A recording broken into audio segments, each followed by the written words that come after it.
Well, I'm an old soldier, as you can see. I'm old. and I was the force commander in Vestsahara for 2 years, from 2005 to 2007. I'm not sure that a lot of things have happened in the meantime, so I hope what I'm telling you is still somehow updated. Otherwise, it should actually lead to give you all some of you know a lot about Vestsahara, and some of you know very little. So the idea is to give you a briefing about it, so that we have a general understanding of the conflict, of the terrain, of the people, and that is the purpose of my lead-in. First, a little bit about the terrain. If you look to the left out in the water, about half an hour flight, you'll find the Canary Islands. That's where you find the yellow strip. This is Western Sahara. About 266,000 square kilometers, more or less the same size as the United Kingdom. With a neighboring country, Morocco, and Algeria, Mauritania, and about 1,100 kilometers of coastline. Adjacent to the Canary Islands. This is some photos from the area. Actually, I need some green stuff also, because you actually also will find some green plants, but that is the photos I have, and you also find some old castles from the Spanish area, and someone also from the French. But that's how the terrain looked like.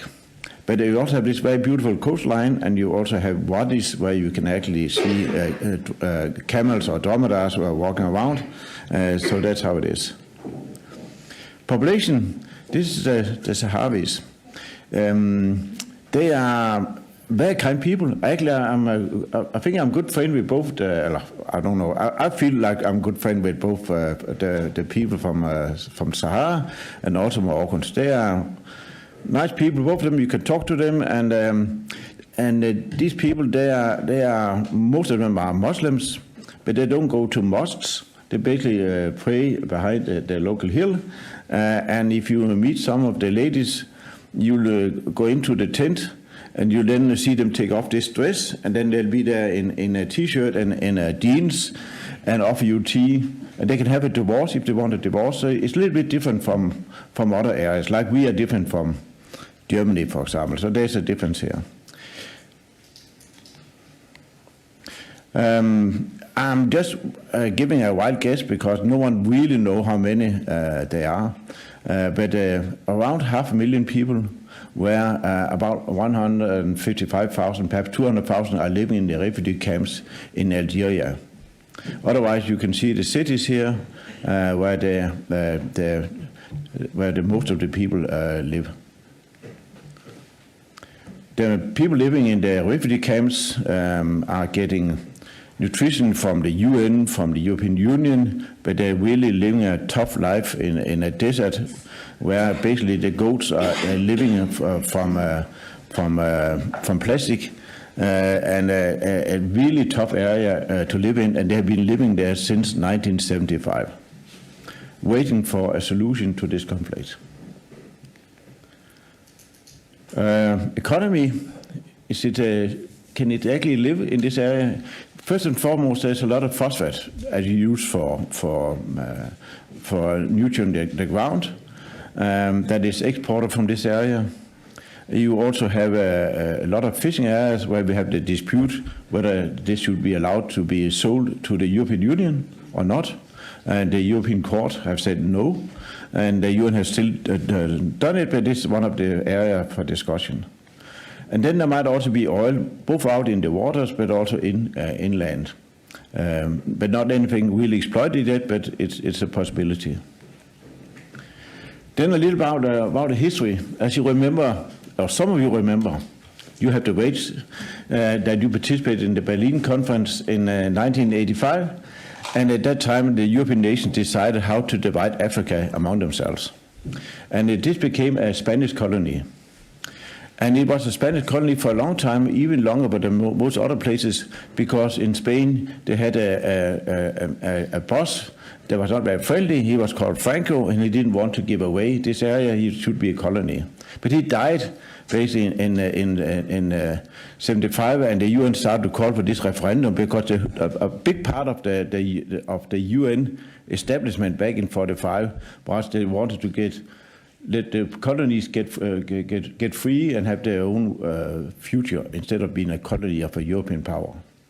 So the UN started to call for this, and in 73 we had the Polisario Front established, and then Spain was actually planning to have a referendum, as should happen if you have a colony, so that the people living in this area could decide themselves where to go.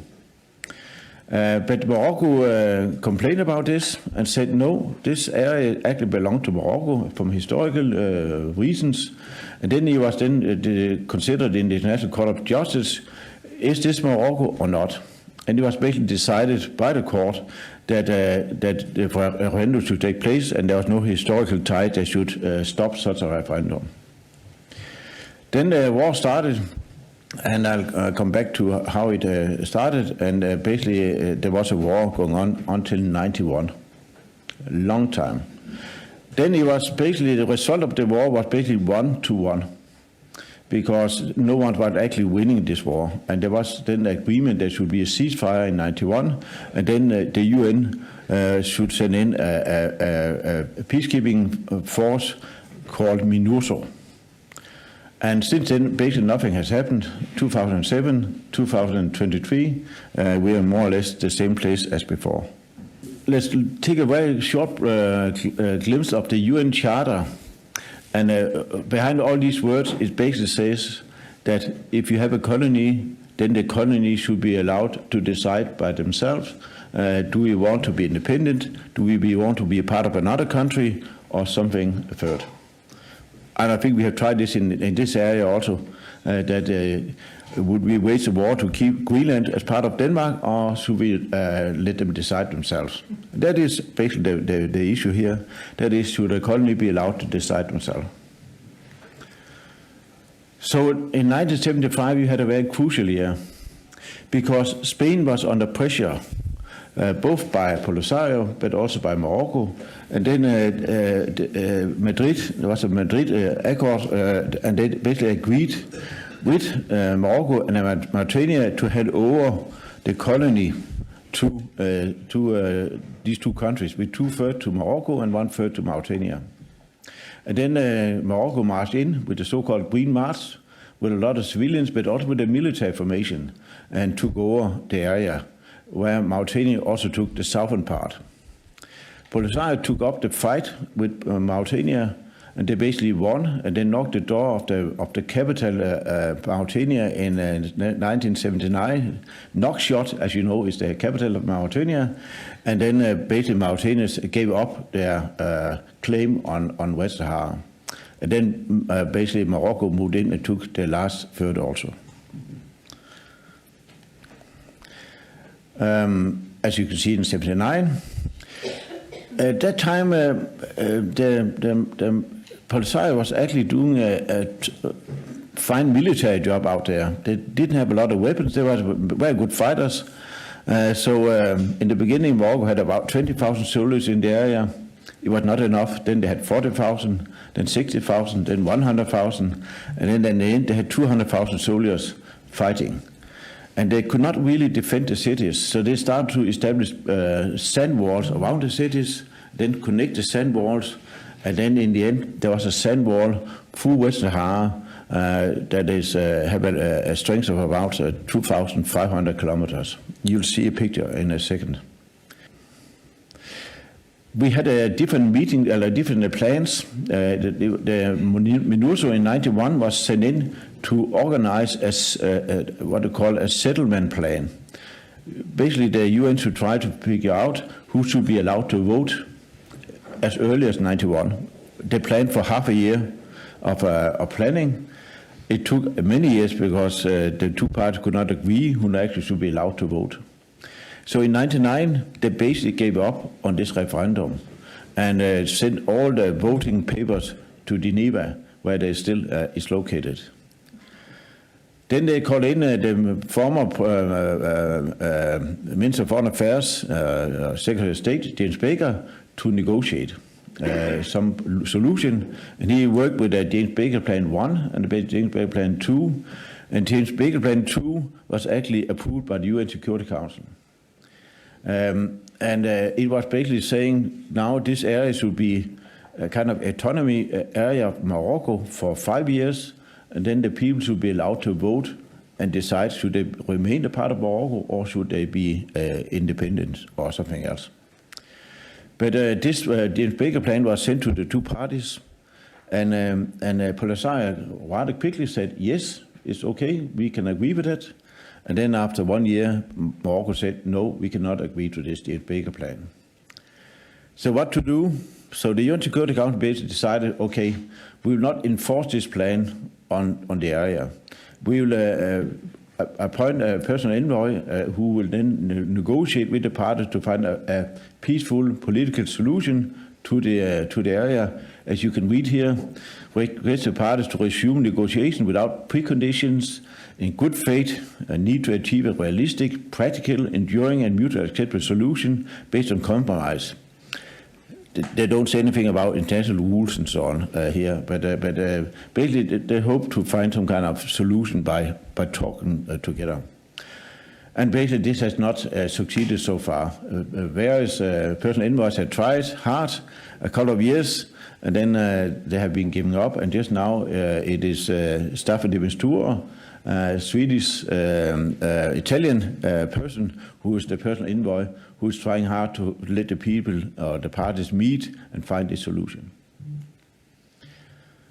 Here now the conflict has started again. About 2 years ago, the first shot was fired, and the fire is still, the war is still going on more or less around the ceasefire line.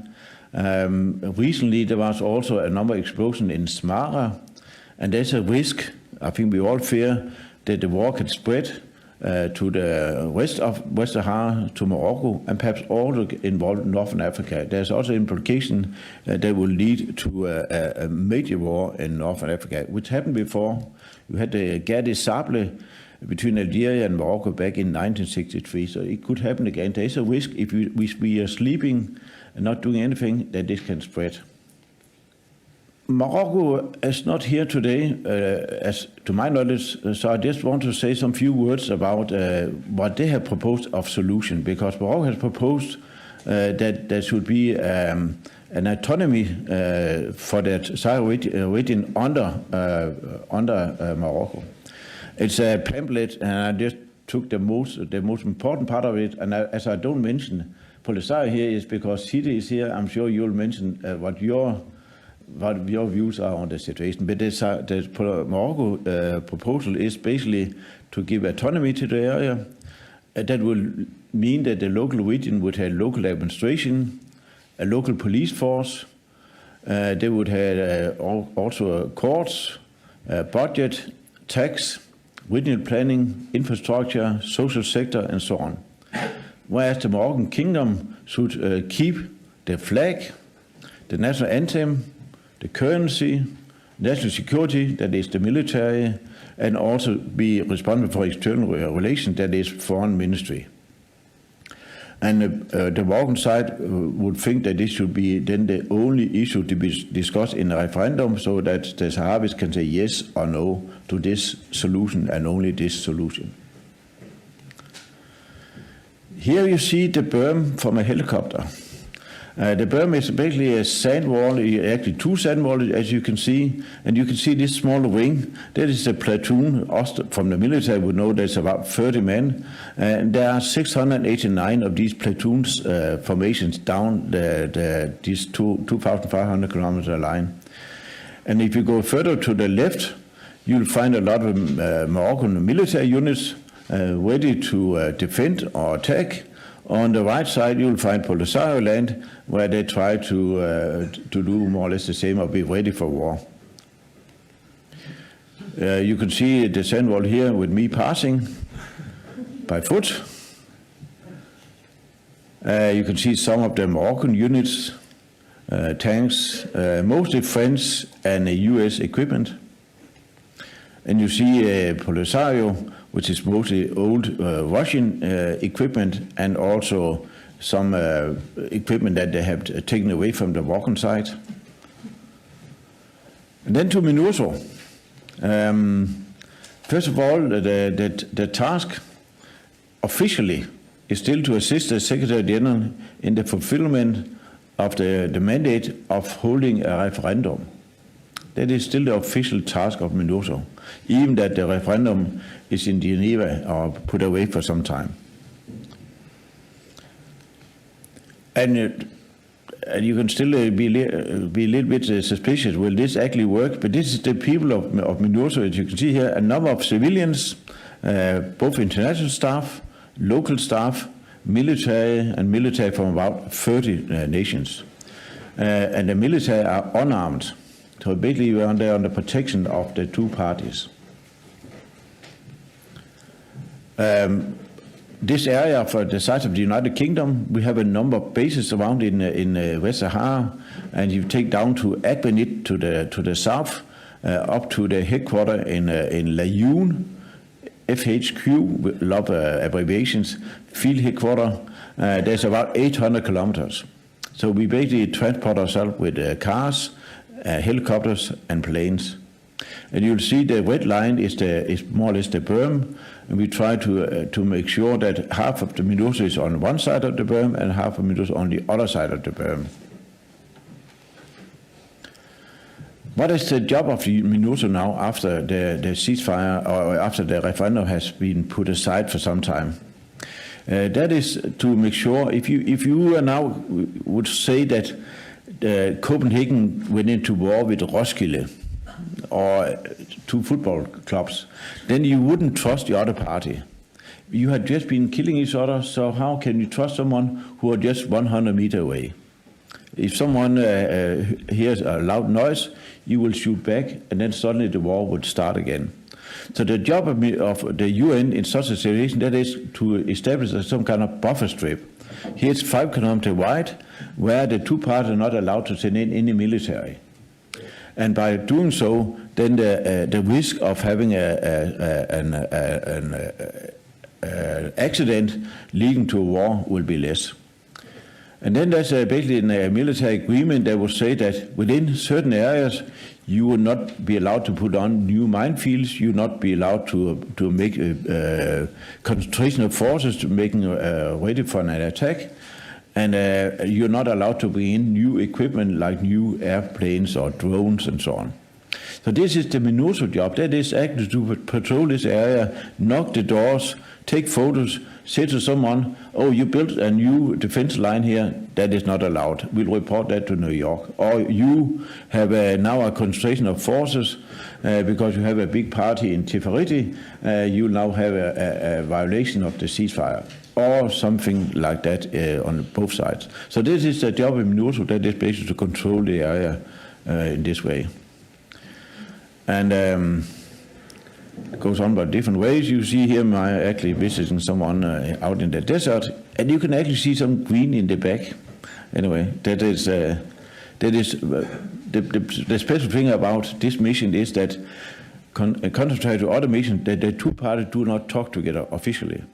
So we, MINURSO, will have to talk to the Moroccan military, then move to the other side to talk to them, because there'll always be disputes or misunderstandings. So the MINURSO job is basically to be also to help to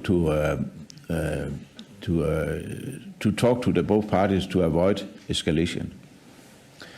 And then we have also started mine clearing together with the parties. Actually, it's on a standstill now, but the idea is, seen from my perspective, as it started in my time, that is, there is about 6.5 million landmines in Vestsahara. We would like to move them away before the refugees are coming back, because that meeting would be not so nice. Then words about human rights. There is the MINURSO is one of the few missions that has not the mandate to monitor human rights in the area. This is officially part of the Office of the High Commissioner of Human Rights to do this. But basically the human rights, this is what it says in the Declaration of Human Rights back in 1948. That is, we should have freedom of opinion and expression, But in real life, if someone take a flag and go to a corner of Layun, waving it, and it's a Polisario flag, you'll go to jail and you'll be beaten. If you say loudly that Vestsahara should not be part of Morocco, then you'll also be beaten and go to the black jail and so on. And if someone, as a journalist, I think Inge, you have tried so, you want to go and monitor this thing in the area, you'll basically be arrested and be sent on a bus, on a plane back to Europe. So they try to avoid someone will keep an eye on it. And also, I have to be honest with you, on the other side, you have refugee camps. Who is actually controlling the refugee camps about human rights? I know Polisario said everything is fine, but we actually need some kind of monitoring on both sides. The latest report, you can see that the UN Secretary General is kind of concerned, and that is that the one who should actually take care of human rights or monitor this in the area, the Office of the High Commissioner, has not been allowed to get into the area for the past 8 years. So there's actually no one monitoring it. Amnesty International and others are reporting from it, but we don't have any verified reports, and that's why we need to have monitoring of human rights in one sort of another, and one way could be by giving this mandate to MINURSO. It has been proposed over time. For example, during the Obama administration, it was actually suggested by the U.S. the penholder in New York that now MINURSO should have this right when they was writing the draft of the new resolution. But as Morocco then afterwards said to the U.S., then we'll pull out of the African Lion exercise. Then the U.S. actually said, okay, we're not going to fulfill this. So therefore, it's still not a mandate of the UN. That's the play when the parties are doing political stuff. That was the update. Very easy.